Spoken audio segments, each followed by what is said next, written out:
যদি কেউ হাসিনার মতো ফ্যাসিস্ট আচরণ আপনারা করে থাকেন, বিএনপির ছদ্মবেশ ধারণ করে, বিএনপির নাম অলঙ্কিত করে মাফিয়া ফ্যাসিস্ট হাসিনার মতো যদি আপনারা কেউ আচরণ করে থাকেন বা ওই পথ যদি কেউ অনুসরণ করার চেষ্টা করে থাকেন, বেশি দূরে যেতে হবে না। 7 মাস আগে হাসিনা বাংলাদেশকে যেমন তার নিজের বাপের সম্পত্তি মনে করে ভুল করেছিল, দৌলতপুরকেও যদি নিজের বাপের সম্পত্তি মনে করেন, হাসিনার মতো ছেড়ে পালিয়ে যেতে হবে। রাজপথে আন্দোলন করেছি, রাজপথে লড়াই করেছি, র্যাব, পুলিশ, হাসিনার ছাত্রলীগ, যুবলীগ, গুন্ডা বাহিনীর বিরুদ্ধে লড়াই করেছি, বুক চিতিয়ে পালিয়ে বেড়াইনি। আপনাদের মতো অসুস্থতার ভান দেখে হাসপাতালে ভর্তি হই না। আমাদের নেতা কর্মীদেরকে আপনারা আটকান, এই আপনাদের রাজনৈতিক ভিত্তি। রাজনীতি করতে আসলে জনগণের কাতারে আসুন, আসুন জনপ্রিয়তার প্রমাণ দিন। চ্যালেঞ্জ জানাচ্ছি, এখানে দৌলতপুর উপজেলার বিএনপির যে সিনিয়র নেতৃবৃন্দ আছে তাদের সাথে আপনাদের জনপ্রিয়তার প্রমাণ দিন। চ্যালেঞ্জ জানাচ্ছি আপনাদেরকে। আমাদের নেতা জনাব তারেক রহমান, যার নেতৃত্বে একটি সফল ছাত্র জনতার গণ অভ্যুত্থান হয়েছে। ভিশনের ফুলঝুরি মেগা অফারে ফ্রিজ কিনলেই পাচ্ছেন 16 পিসের আকর্ষণীয় গিফট বক্স একদম ফ্রি। যার সফল নেতৃত্বে শেখ হাসিনা এই পদত্যাগ করে শুধু পদত্যাগ করেননি, দেশ ছেড়ে পালিয়ে চলে গেছেন, ঠিক কিনা?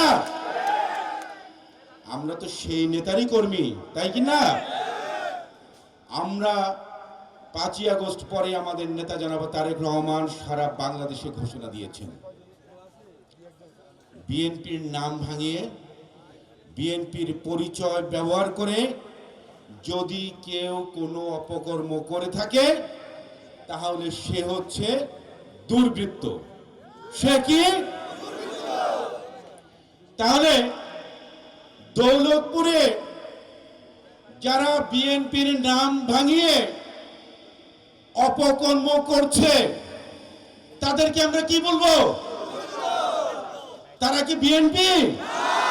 তাদের পরিচয়, তারা হচ্ছে দুর্বৃত্ত।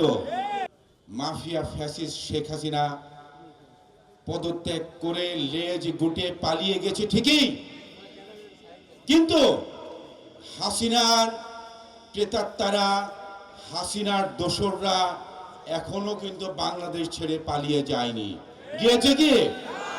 তারা আজকে সমাজের বিভিন্ন জায়গায়, প্রশাসনের বিভিন্ন জায়গায় তারা ছদ্মবেশ ধারণ করে, তারা গিরিগিটির মতো তারা আজকে বিভিন্ন জায়গায় ঘাপটি মেরে বসে বাংলাদেশের বিরুদ্ধে, বাংলাদেশের মানুষের বিরুদ্ধে এবং আমাদের নেতা জনাব তারেক রহমানের নামে তারা আজকে ষড়যন্ত্র করে যাচ্ছে। আজকে আমাদের এখানে সবাইকে ঐক্যবদ্ধ থাকতে হবে। জাতীয়তাবাদী আদর্শের শহীদ প্রেসিডেন্ট জিয়াউর রহমানের আদর্শের সকল সূর্য সৈনিককে ঐক্যবদ্ধ থাকতে হবে। ঐক্যবদ্ধ থেকে মাফিয়া ফ্যাসিস্ট হাসিনার দোসরদেরকে বাংলাদেশ থেকে চিরতরে বিতাড়িত করতে হবে। আপনাদেরকে সজাগ রাখতে হবে, খেয়াল রাখতে হবে। আমাদের নেতা জনাব তারেক রহমান অত্যন্ত পরিষ্কারভাবে বলেছেন, বিএনপিতে কোনো হাইব্রিডকে অনুপ্রবেশ করতে দেওয়া যাবে না। যদি বিএনপির কোন নেতা হাইব্রিড এবং যারা এতদিন আওয়ামী লীগের সময় যারা সুবিধাভোগী ছিল তারা যদি আজকে তাদেরকে যদি প্রশ্রয় দিয়ে থাকে, আমাদের দলের সর্বোচ্চ নেতা জনাব তারেক রহমান বলে দিয়েছেন তার বিরুদ্ধে দল ব্যবস্থা গ্রহণ করবে। আপনাদেরকে এখানে বলে যেতে চাই, দৌলতপুরের বুকে এরকম কেউ যদি কোনো হাইব্রিডকে যদি অনুপ্রবেশ করে দেওয়ার যদি সুযোগ দেওয়ার চেষ্টা করে এবং আওয়ামী লীগের দোসরদেরকে যদি পুনর্বাসন করার চেষ্টা করে, আপনারা আমাদেরকে জানাবেন। সেগুলো আমরা দলের কেন্দ্রীয় কার্যালয়ে জানিয়ে, হাইকমান্ডকে জানিয়ে তাদের বিরুদ্ধে আমরা ব্যবস্থা নেব ইনশাআল্লাহ। বাংলাদেশকে নিয়ে এখনো নানা ধরনের ষড়যন্ত্র চলছে। আমরা এখন পর্যন্ত দেখতে পাচ্ছি সংস্কার আগে নাকি নির্বাচন আগে, একটি টাল বাহানা কিন্তু এখনো চলছে।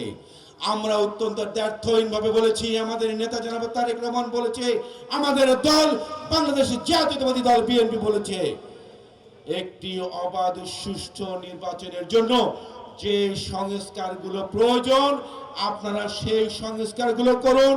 সংস্কার এদেশের মানুষ চায়, এদেশের মানুষের জন্য সংস্কার করা হবে, কিন্তু একটি কার্যকর সংস্কার তখনই সম্ভব যখন দেশে একটি নির্বাচিত সরকার থাকবে। কথা অত্যন্ত পরিষ্কার। আর কোনো টাল বাহানা না করে অন্তর্বর্তীকালীন সরকার প্রধান ডক্টর ইউনূস সাহেবকে অনুরোধ জানাচ্ছি, আহ্বান জানাচ্ছি, একটি সুনির্দিষ্ট রোড ম্যাপ ঘোষণা দেখতে চাই, যাতে এদেশে ডিসেম্বরের মধ্যে এদেশে যেন একটি সুষ্ঠু অবাধ নির্বাচন অনুষ্ঠিত হয়। যে নির্বাচনের জন্য বাংলাদেশের মানুষ দীর্ঘ 17টি বছর আন্দোলন করে এসেছে। যে আন্দোলন করতে গিয়ে সারা দেশে বিএনপির 3000-এর বেশি নেতাকর্মী নিহত হয়েছে, সারা দেশে 1200-র বেশি নেতাকর্মী গুম হয়েছে, সারা দেশে বিএনপির 60 লাখ নেতাকর্মীর নামে 5 লক্ষ মামলা দায়ের করা হয়েছে। আমরা সেই অবাধ সুষ্ঠু নির্বাচন আমরা দেখতে চাই এবং অন্তর্বর্তীকালীন সরকারকে আমরা অনুরোধ জানাবো, আগামী ডিসেম্বরে যেন জাতীয় নির্বাচন হয়। আপনারা অতি দ্রুত আপনারা রোড ম্যাপ ঘোষণা করুন।